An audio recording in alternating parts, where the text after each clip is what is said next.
Hey guys, it's SFP here, and welcome to episode number 7 of my FIFA 16 Morecambe career mode. The two-parter here in this day because I slacked off, guys. I promised you guys something, and at this point, I think I've learned my lesson. I will not promise you guys a single thing because apparently I can't keep my promises, which is why I'm not continuing recording on Saturdays because, to be quite honest, uh, I actually have a 9 to 5.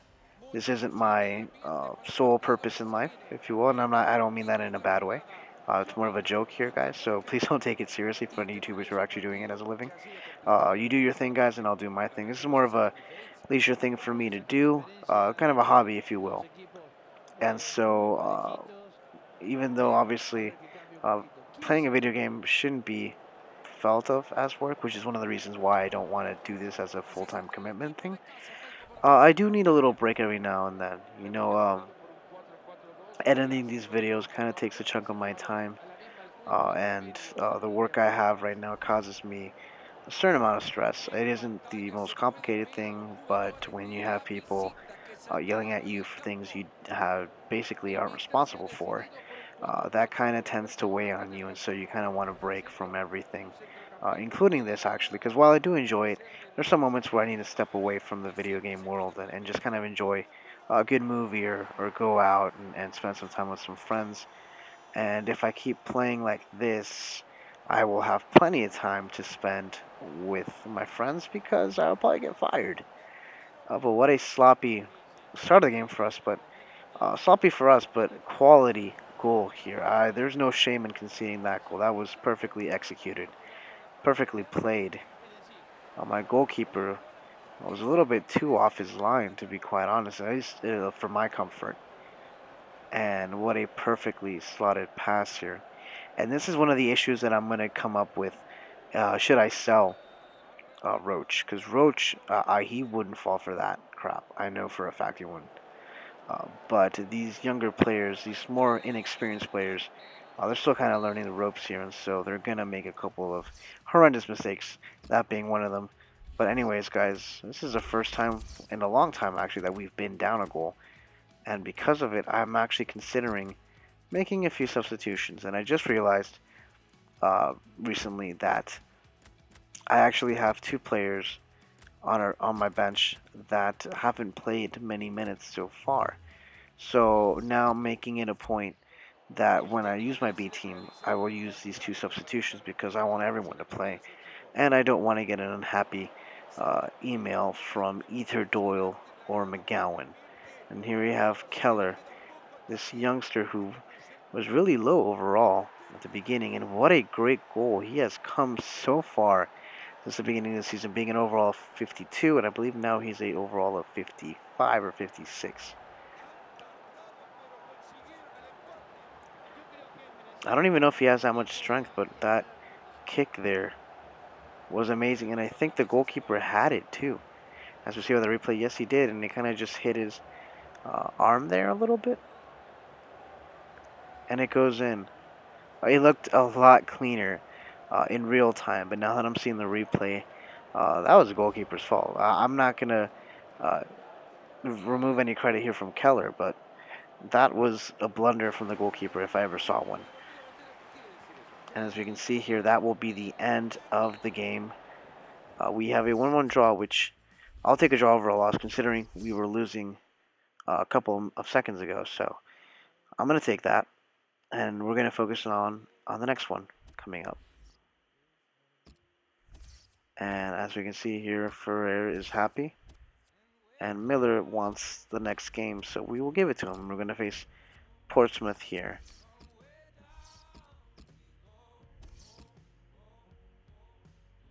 And again, Roche or Roche. I think he's our best player overall, actually, with an overall 65. But anyways, we are playing at home, and this time we are facing Portsmouth, and I'm hoping that we will have a better presentation this time and actually get a W.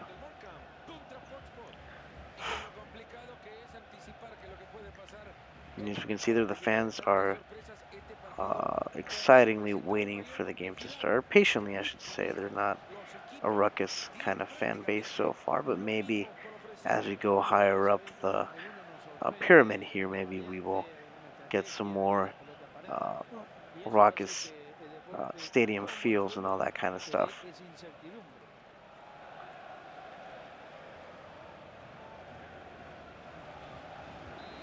Anyways, let us begin here now. Then we have Wildig. Wildig has the opportunity open. He's going to go for the pass, and that is as smooth as Patron tequila, guys. Just as smooth. And maybe that comment wasn't necessary. Obviously, for those guys who are underage, do not drink. Uh, and if for some reason I don't condone that, just letting you guys know ahead of time. And for those of you guys who are over the age of 21 or whatever age it is in your country, drink responsibly. But anyways, enough of that service announcement. PSA, and here we have Ellison. Ellison's going to go with a shot in a nice curved shot, and that I believe will be number 6 for Ellison this season. Again, as I said in my previous video, he has surprisingly been very effective, and surprisingly because he's up there in age. He obviously has the quality. I'm not complaining about that, but the fact that he's basically hitting 40, well, he's 38, but he's close to 40 as one could be in this game. He's close to 40. I figured he'd be a half man kind of thing, like a first time player. But he's been surprising me. He's been very effective. This is his 6th goal, and we're not even close to the mid season yet. We have Murphy with an opportunity of his own, and there's a defender who kind of just does some emergency defending and blocks it and takes it out of bounds. As you see there, what a nice play there from the center back from Portsmouth. I believe it was Laverley, but I am not quite sure. Anyways, we have 2 goals. Can we get a third one here? Allison's going to try. Goes for the pass. Fleming kicks it. Nice block there. And I believe that will be half, guys. And that is half. We are up 2 goals to 0. A great position to be if you know how to use it. If you know what to do. Because as many of you guys know, 2-0 is, or a 2-goal lead is the most dangerous lead you can ever have. And I don't think I need to tell you guys why. And here we have Laverley. And I think that basically shows why it is dangerous to have a 2-0 lead. You get complacent, you make sloppy things. And as you can see there, what a great cross and what a great header from Laverley.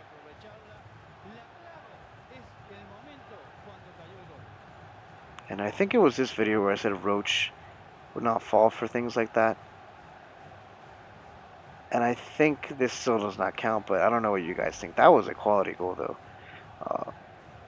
So far, at least this episode, the computers have had really amazing goals. There goes my clean sheet, which kind of pisses me off a bit, but whatever. Here we have Miller. Miller finds Fleming. Fleming takes a shot, and he makes it 3-1. And I believe Fleming is also there. The players that I've been most impressed with now that I brought Fleming up here. The most impressive players I've had so far, at least production-wise, would be Ellison, Fleming, Miller, and Roach.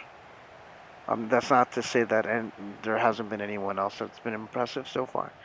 But those 4 players, I think, stand out and bunch the crowd. And I feel that these 4 players will be getting offers from other teams. And here we have another opportunity that could have made it difficult for us. What a nice opportunity that's wasted, to be quite honest. Number 8 there, Doyle, just blows a perfect chance to bring them back in the game. But anyways, those 4 players, Fleming, well, Ellison, I don't think he'll get an offer because of his age. Well, who knows? But Fleming for sure, Miller for sure, and Roach for sure. Those 3 players are going to get offers. You can take that to the bank. Anyways, that will be the end of that game, guys. We have a sounding 3-1 victory, and obviously Miller's happy. Now we're going to do another training simulation here, and this time with McGowan. And Thompson still has not gotten an overall increase until right now, which he just did.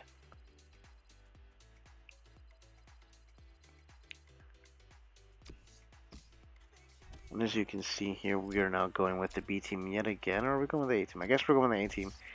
And we're facing Leighton Orient, which I believe is number 1 right now on the table.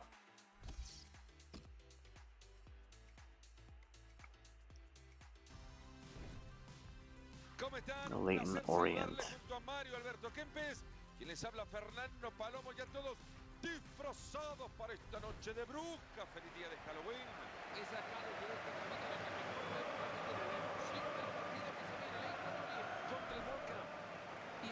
And yes, we are 3 points away from Leighton Orient to basically usurp them from the top position here in the league. And to be honest, that's what I want. I won't be happy with just qualifying for or being promoted, basically. I actually want to get first place. Considering I'm already eliminated from every other tournament, I think this would be the best time to actually do that right now. Um, I don't, well, financially, it doesn't make any sense, to be quite honest. I'm not going to get that much more money, or that more money, basically, getting, from first to second or second or third. These leagues, at the moment, aren't very financially uh, appetizing, which is why I'm also going to focus more. If I get enough of a cushion, I will actually be starting to focus more on the FA Cup, or excuse me, the Emirates Cup, because that will be a good chunk of change, especially if I get higher up on those on that tournament. Anyways, here we have the game starting, and here we have a first opportunity for Jay Simpson. And again, Roach with a great save there, showing us why he is the best player. And I'm going to say this with complete honesty, he is the best player the best goalkeeper this season in the Football League 2 division. Here we see an opportunity, and Pritchard has the ball, and Pritchard gets the goal in the first 6 minutes of the game. Just as I was praising Roach for being a great goalkeeper and the best goalkeeper in this league, particularly in this career mode, he gets scored on. And I don't blame him, except now by that replay, he kind of looks a little shady, like he had an opportunity to save it. But I don't blame him, guys. Do not blame him one bit. And now here we have Bradley Pritchard with the goal here. Anyways, here we have Ellison. Can we make something happen here? Ooh, what a close opportunity, and what a nice save there by the back line. And again, they get out of trouble there. Very close opportunity if I might say so myself. James, ooh, I got saved there, and what a wasted shot from the player right there from Leighton Orient. He could have made it 2-0 easily, and it wasn't meant to be. Goalkeeper was out. He was down for the count. They still missed. He got a little giddy, excuse me, and he basically had a premature shockulation or whatever you want to call that. Anyways, we're starting with the second half, and again, Leighton Orient starting off where they left off. What a great shot there, and Roach comes up big for us yet again. Even though he's been scored on, I think this is probably one of his better games because he's been called upon many times, and so far he's delivered. That one opportunity, though, he messed up, but I'll let it slide considering he's been so good to us so far. And here you have an opportunity, and just as I say that, this happens. We get scored on yet again, and this, guys, I think is a new thing for me right now. I don't think I've ever been scored on twice in a game. And if I have, it's been a long time. But that fact here that Roach didn't even go for the punch there, he kind of just waited, hoping Wilson would take care of it. Which, and I can't speak with certainty because I've never played. Well, I guess I can't say I never played goalkeeper, but I've never played a goalkeeping position in a game that mattered. But I feel that the goalkeeper should always go for those balls, even if the defender's there. You should call for it. You should basically take control of the situation. But as you can see there, Roach didn't do that. And now we're going to have an opportunity for a free kick, which, if you're wondering why I'm not sounding excited, is because These rarely ever work for me, even when I do services from this area. Although services have been more effective than straight up shots. As you can see there, no ball whatsoever, and Wildig gets clipped. And we're going to have an opportunity here to at least shorten the gap here. Will Ellison do it? No, he doesn't. And here we have Miller. Miller has the opportunity. He has the ball. He's going to go for it. He takes a shot. And I thought that was going in, guys. I could have sworn that hit the back of the net. But no, well, technically it hit the back of the net, but not the area that I was hoping. The outside back of the net, not the inside back of the net. And that is it, guys. We lose to the first place Leyton Orient team. And what was a 3-point gap now turns into 6. And I wouldn't be surprised if we go down on the standings, as we'll see here momentarily. And by momentarily, I mean next episode, apparently. Because we have the first round of the FA Cup against Portsmouth. I'm going to do the train simulation very quickly before I show you the squad report for this month. And here we go, guys. Roach has grown by 2. My back line has been growing fairly decently so far. Not everyone has, though, but at least my midfield, with the exception of Ellison, has also grown pretty well. Miller has not grown at all, which is a little bit surprising for me because he's been very effective up top. I would have thought he would have had an overall of 1 more by now, but I guess that's not meant to be at the moment. Anyways, guys, that's going to be it for this video. I'll tune in on Monday for the next video. If you like this video, please give it a thumbs up. Subscribe to my channel if you're new. Follow me on Twitch at SFP Gaming and on Twitter at SFP Soccer Show. Until next time, guys, see you all later.